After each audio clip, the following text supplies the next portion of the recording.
নমস্কার। আবার চলে এলাম একটা গল্প নিয়ে, ছোট্ট গল্প নিয়ে। স্কিপ না করে শুনবেন। যারা সাবস্ক্রাইব করেছেন তারা লাইক কমেন্ট শেয়ার করে পাশে থাকবেন, আর যারা এখনও সাবস্ক্রাইব করেননি তারা প্লিজ সাবস্ক্রাইব করে অল নোটিফিকেশানটা অন করে রাখবেন। শুনুন আমার ছোট্ট গল্প, পিছু ডাক। কলেজ থেকে দিব্যেন্দুরা 5 বন্ধু সিনেমা দেখতে গেছিল। বাড়ি ফেরবার জন্য ওরা একটা মিনি ধরল।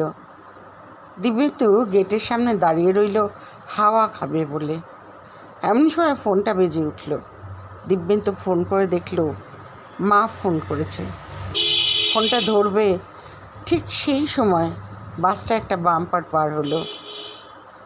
এক হাতে ঝাঁকুনি সামলাতে পারল না দিব্যেন্দু, ছিটকে পড়ে গেল। সবাই চিৎকার করলেও বাস থামল না। বেশ খানিকটা এগিয়ে গিয়ে আবার একটা ল্যাম্প পোস্টে ধাক্কা মারল বাসটা। সবাই তখন বাসের পেছনে। দিব্যেন্দুর 4 বন্ধু দৌড়ে এলো দিব্যেন্দুর কাছে। একটা গাছে লেগে থিতলে গেছে দিব্যেন্দুর মাথাটা। ফোনে তখনও রিংটোন বেজে চলেছে। मैं कभी दिखलाता नहीं पर अंधेरे में डरता हूँ मैं। नमस्कार।